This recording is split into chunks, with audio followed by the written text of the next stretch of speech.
Hello, everybody. Welcome along. Welcome to the Premier League predictions. Mikey, I think you've beaten me 4 weeks in a row now. This is, I don't know. Am I going to have to start taking this more seriously or just tag somebody else in to maybe copy someone's homework to do my predictions for me? Maybe, or you could just start by not predicting Sheffield United to avoid defeat a little bit more often.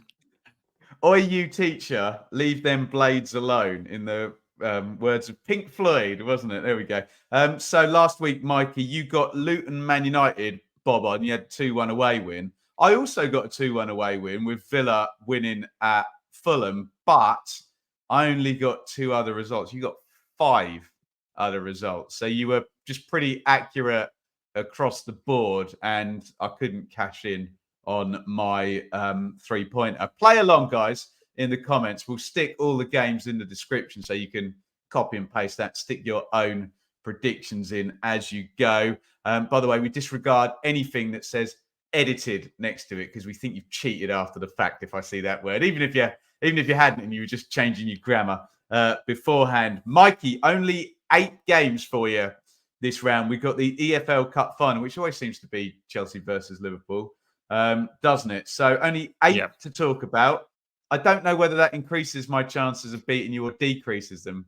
The way things are going, it probably decreases them, doesn't it? But I'm going to start you off with Aston Villa versus Nottingham Forest. Yeah, so Aston Villa and Nottingham Forest both had excellent, much needed wins last week, much needed for completely different reasons. Villa, interestingly, now only have the 4th best home record in the Premier League, Ben, and it's their away form that's keeping them up in those Champions League places. Ironically, they've only lost one of their last 7 away, but they've got to go back to Villa Park now and try and turn that home form around. They've got Pau Torres back. I feel like I mentioned his name pretty much every week. He's such an important player for them at the back.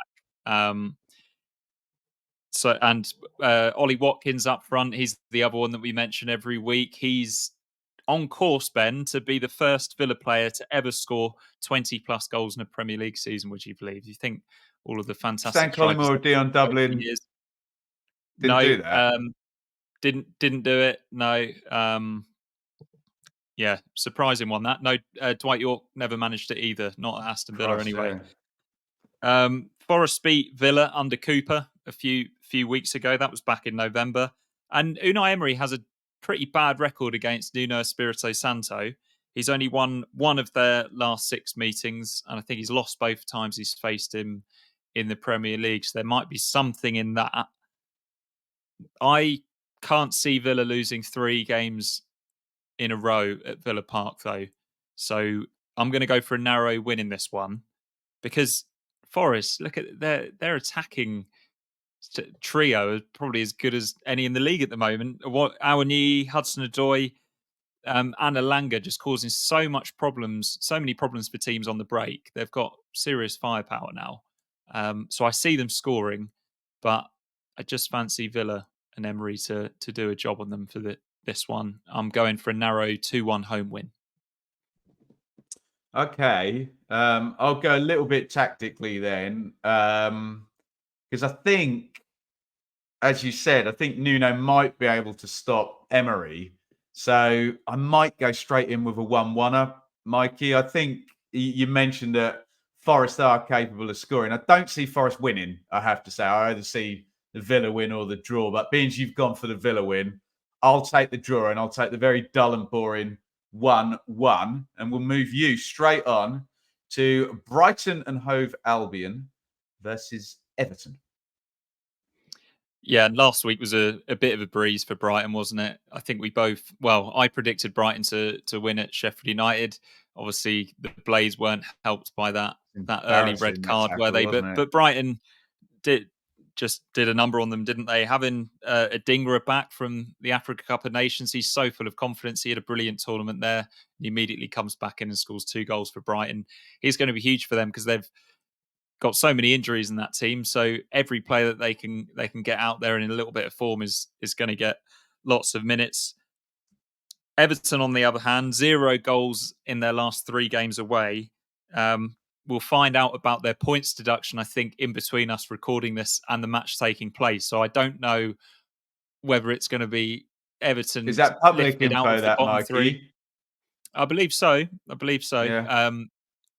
So I don't know the outcome of it. Nobody does. Well, obviously one or two people do, but it might be a Mm. position again where Everton are really angry again, and they sort of galvanise. That felt like their best performances this season came directly after the points deduction, didn't it? But yeah, we don't know. But they're underscoring on XG this season. They should be scoring more than they are. I watched them against Palace the other night, and I thought they were really underwhelming. They had Decore back in midfield, who I thought would make a big difference, but they were still a little bit disjointed and only really threatened from set pieces and the occasional cross into the box. But Everton did have a really, really good win at the Amex last season. There might be a little bit of muscle memory for them there. They dismantled Brighton last season, really, under De Zerbi. So they'll potentially fancy their chances, but as you know, Ben, I'm a big fan of Roberto De Zerbi and Brighton. So for that reason, I'm going to go for a 3-1 home win. Yeah, I think I'm with you. I just think with it being away from Goodison, and look, obviously we have no idea what we're going to hear, and I mean, in theory, if we think we have an understanding of the accounting numbers, I think it's going to be bad news again. But we had this same thing with Derby, Mikey, where it just seemed to get deduction that seemed to spur them on, but in the end it was just not a great deal they could do about it. And I wonder whether that might be the case here. Although no embargoes, I guess, for ever embargoed, Mikey? Have they been embargoed this season in terms of transfers? Don't think so, no. No. I think they've been under special measures for the longest time and still made some interesting signings anyway, haven't they? So anyway, it's not a character of assassination of Everton. Great club, but I'm going to back Brighton. We'll go for it to be low margin, Mikey. Brighton 1, Everton 0. And this one reeks of desperation. Palace versus Burnley. What's the latest with Roy Hodgson? Yeah, so Roy Hodgson's gone. He stepped down. He wrote a really nice statement about Crystal Palace and the time that he spent there, and didn't sound like it was the bitter ending that a lot of people predicted it might be. Oliver Glasner's come in. I think he's somebody that Palace have had their eye on for a while, and he's been eyeing up a job in the Premier League apparently for quite a long time. He's had offers from big clubs in Germany, but he's decided to stick it out. He fancies a job in the Premier League, and Palace is the one he's got. In the immediate term, it's not an easy one because they're missing so many key players, but they've got Burnley up first, and let's face it, Burnley aren't in sizzling form themselves at the moment. But it's a really high pressure game, this one. And Oliver Glasner, he's had great success at Wolfsburg. He did really well at Eintracht Frankfurt. He got them to a DFB Pokal final, and he won the Europa League as well. But neither of those clubs were ever battling relegation. And the clubs that he'd managed previously in Austria, and even in his playing career, he was a one-club man. He's never been in a relegation battle, as far as I'm aware. So this is going to be a bit of a baptism of fire for him. And only one of 15 Palace managers have won their first game, and that was Super Alan Pardew. Ben, he I at the wanted to dance guess moves. then. Sorry, I should have let I you was do going to that go one, shouldn't I? Warnock, but no. I thought you might have gone Warnock or maybe Yeah. Allardyce. They've had some characters, haven't they? But seemingly going down an entirely different route. They did that before with De Boer, didn't they? And that didn't work out too well. But this one looks like it could do. It makes sense on paper. Burnley, if we're clutching at straws, they've been better away from home, which is fortunate really because they've only had one win at home all season. They've only lost 2 of their last 7 Premier League visits to Crystal Palace. So there you go. There's another thing for Burnley fans to cling on to. We had a couple of Burnley fans in the comments last week predicting a big win over Arsenal. I'd be interested to see if they're just as confident for the trip to Crystal Palace I hope after what so. happened last week. But be that as it may, I am going for a Crystal Palace win for Glasner. I think he's got it in him to join Alan Pardew, winning his first game in charge of Crystal Palace. So I'm going for 2-1. Well, obviously, I feel the need to stand up for the Burnley fans that are in the comments and fly the flag for the dearly departed. Mikey, I can do better clutching than you. Burnley's last 3 defeats have been against Arsenal, Liverpool, and Man City. They're not Yeah, terrible. it's They've just true. had really, really hard games. So they're going to get a point, Mikey. They're going to get a point. And shall I go? You can decide. Nil effing nil or a Desmond. Go on, go for a Desmond. Get the Desmond in there. Yeah, I let's don't know go if Burnley Crystal can do Palace. nil-nils. No, fair. Crystal Palace 2, Burnley 2. And is this the Berbatov or the Sahar derby? Manchester United versus Fulham. Yeah, let's go with Berbatov. Absolutely adore him. What a player, what a man. It's been a real fab for Eric Ten Hag and Manchester United. 4 wins from 4. They haven't had a 100% record in a month where they've played 5 or more games since 2009. Mainoo's making a huge difference for them in the middle, and Hoyland, obviously, it helps if you've got a centre forward scoring goals as well. They do have a few issues, though. They've still got a few big players that are underperforming a little bit.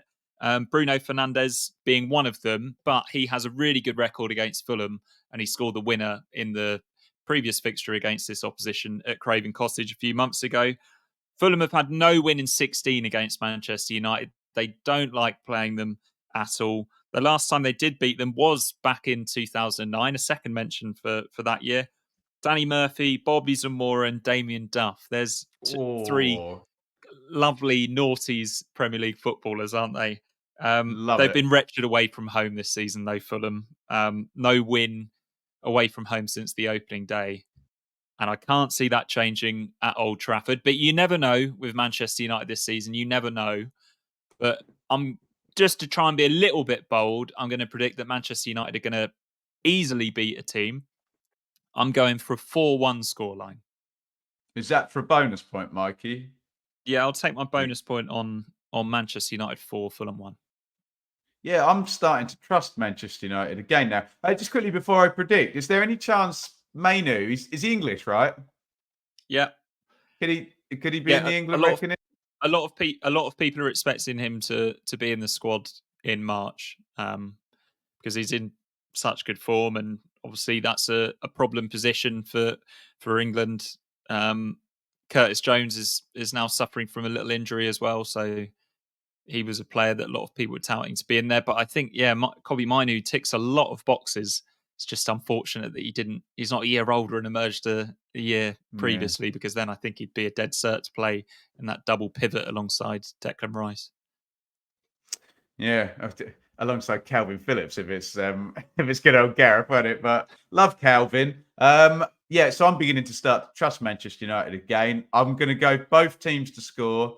You've gone bold, so I'll go safe, which is allowed because you keep beating me.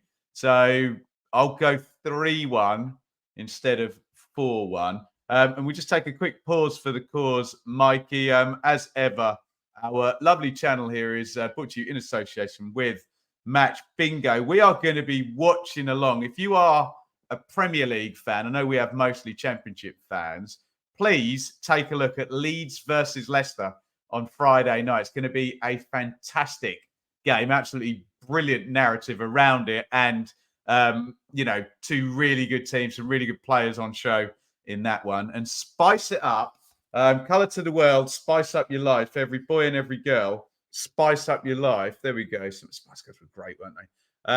There is my Match Bingo card. I've already got it. That, Mikey, will cost you £2 English. And you're looking for the, the deal by now. You're looking for, say, the first headed goal, a throw in and stuff like that. And we play for a line. 2 lines and a full house. If you do want to try Match Bingo out for free, the Bingos game, which involves mainly the lower league teams, is free at 3:00 on Saturday. But Mikey, you'll need the app. And the quickest way to get there is to follow that QR code, blocking our handsome faces. There it is. If I do that at the same time, it's quite awkward, but there we go. We get pincer movement on there. Follow that QR code. Get involved over at matchbingo.co.uk. And for the life of me, do as you're told. Please play responsibly. Bournemouth versus Manchester City. Mikey, you're up. Yeah, so with Arsenal and Liverpool not playing this weekend, if they're holding out hope for Manchester City dropping points here, I haven't got any good news for you here. Really, it's just bad news and irrelevant news for you. Can I just quickly Bournemouth, interrupt, Mikey? I'm so sorry. As we're recording, just to keep you appraised, it's Luton 1, Liverpool 0, Luton 1 at Anfield. Incredibly, it may not end that way, but Ogbene has scored on 12 in the middle of our recording, so potentially something for Mikey to think about there as he talks about Bournemouth Man City. yeah, thanks for that. So, yeah, Bournemouth, if they're hoping to cause an upset, which Luton might be doing as we speak at Anfield, it's going to be really difficult for them. Historically, really not a good record. I mean, not many teams have a great record against Manchester City in recent years, but Bournemouth's is particularly bad. 0 wins in 19, which is a league record. 19. Bournemouth are winless in their last 6 as well. They're still a good side, aren't they? They play some nice football and they've got a really good coach, but they just haven't been the same since that January break. They were a team that just didn't want that winter break this year, and it came at the wrong time. I think they're still in the FA Cup, but they've just lost all momentum in the Premier League, and they've had some tough fixtures, and it doesn't get much harder than this one. Chelsea played City well last week, but City, really, they still should have won. They created plenty of chances for Erling Haaland. And then, obviously, it was another tight one against Brentford in midweek. City just not quite at their best, but Haaland getting back on the score sheet will probably make a big difference for them. Fully expect him to go and score a few at Bournemouth. But interesting facts about Manchester City. They've conceded first in their last 6 away games. They've gone on to win 4 of them, but they do seem to give opposition teams a chance when they're away from home. So maybe one to look out for here. So I'm going for a Bournemouth 1, and I think they'll score first, and then Manchester City 3. I need to 12 find a wins bonus out of point. 12, by the way, against Bournemouth. I didn't chuck that one in the end, but yeah, 12 well, from at 12. least their current streak has gone because they were racking them up at the moment, just generally Man City. I need a bonus point, Mikey, and I think I've talked myself into Bournemouth taking a point off Man City. I've got no rationale for it whatsoever. It just sounds fun to me. We can't have a bonus with 1-1, can we? It's going to have to be a Desmond at least. So no rationale or logic behind this at all. I'm going to lock in. And before I change my mind, I need to do it quickly. Bournemouth 2, Man City 2. If that comes in, I'm away, I'll give you aren't I? 2 There we bonus go. points for that. Is it? Okay, I'm adding a second asterisk on. That means it's definitely not going to happen. Arsenal versus Newcastle United. I remember this one being, oh no, it was 4-4 at St James's, wasn't it? Who was that lad who scored from miles out to equalise? Can't think. It was the late Czech Tiote. I was going to say he died, didn't he? Yeah, dreadful. But Mm. yeah, I remember that game. It was 2010? Yeah, it was around then. And there was a certain Joey Barton scuffing in penalties. Penalties that Mary Earps would probably save, actually, in that game. Let's change the subject quickly.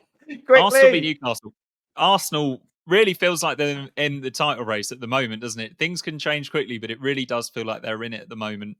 And they'll go top if they win, obviously with Liverpool not playing.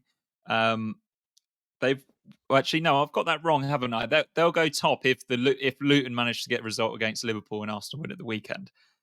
They've won 10 out of their last 11 matches against Newcastle, so this is a fixture that they seem to like, particularly under Mikel Arteta, and they've scored 21 goals in their last 5 games. It's really, really clicking for Arsenal at the attacking end, and they've been pretty good defensively all season. Newcastle have won their last 3 away from home. They seem to be becoming an away team now, but they concede way too many goals.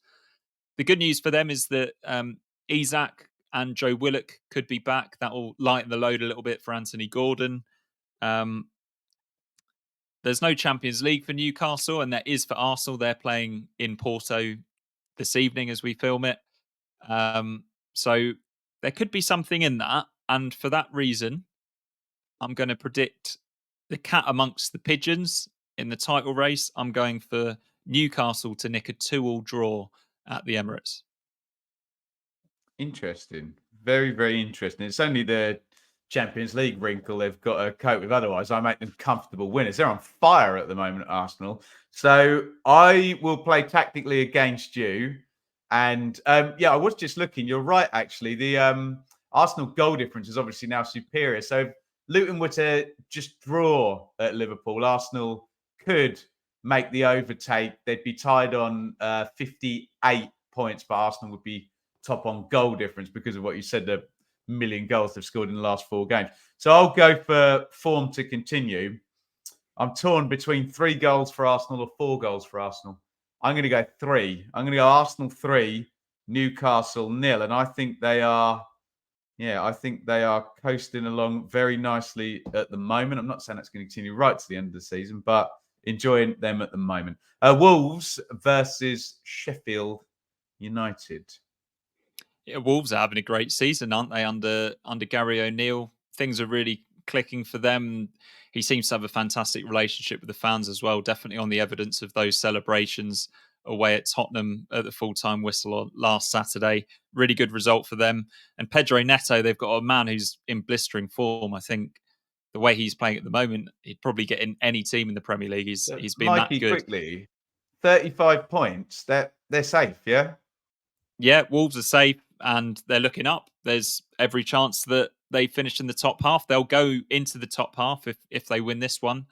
With Chelsea not playing, of course, they're in Carabao Cup final action. Let's change the subject to poor old Sheffield United. It's the hope that kills you, isn't it? They had that fabulous result at Luton the previous week, and then everything goes against them in the following game against Brighton. They did beat Wolves at home, though.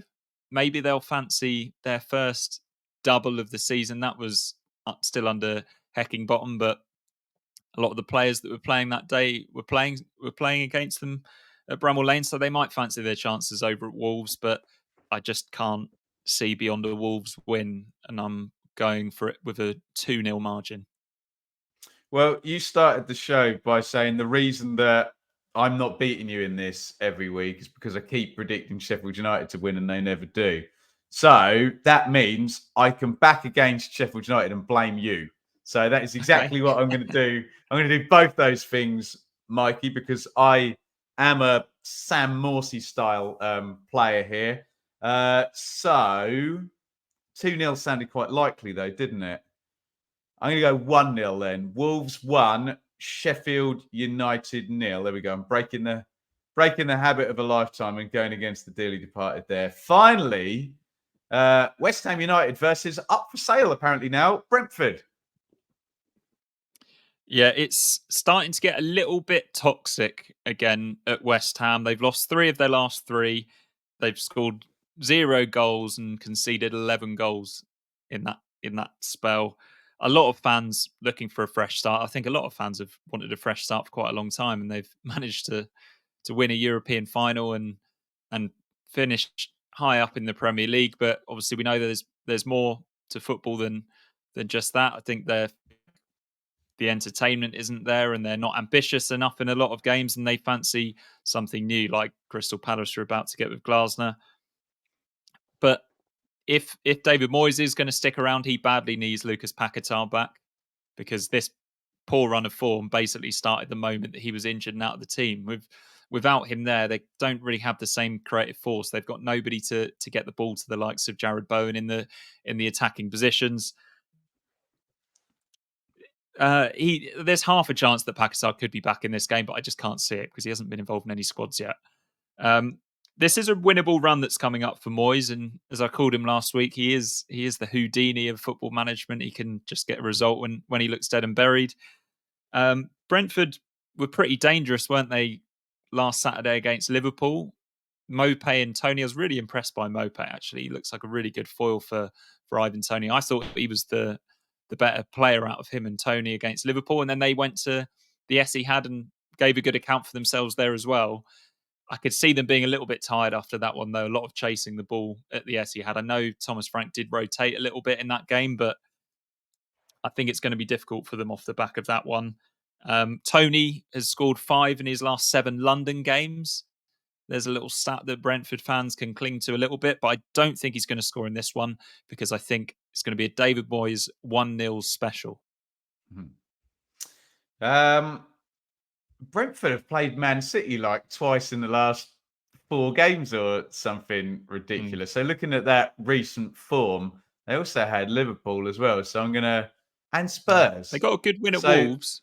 And a really good win at Wolves outside of, a complete run of games against sides that are either in the top 2 or Spurs, who are 5th. So I'm going to go for Brentford to get something then. Like you say, if you've got Tony, you've got a chance, whoever you're playing against, haven't you? So not full Britney Spears toxic levels at the London Stadium. I'll go for the draw, not the away win.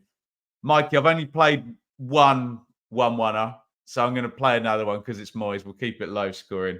I'm going to go West Ham 1, Brentford 1. Thank you, everybody, for joining us. I'm changing my catchphrase, Mikey. There's 3 types of people now. There's not 2 types of people, according to my mobile phone at 5 o'clock on Saturdays. My favourite types of people are those that get involved in the comments on the prediction show before the games. We love that. Top up your scores, let us know. The second type, I don't like very much, I have to say. They comment after the games. That's really annoying. But the third type, they're the worst. They comment at 5 o'clock, immediately after the games on Saturday. So, yeah, try and join in the fun before the games. I'm only jesting. You can comment when you like, but we would love you to get your own predictions in prior to these games. It makes it much more fun for me and Mikey. Test yourselves against us if you think we're talking nonsense. Then first question I'm going to ask you is, okay, have a go yourself then. It's not as easy as it looks, is it, Mikey?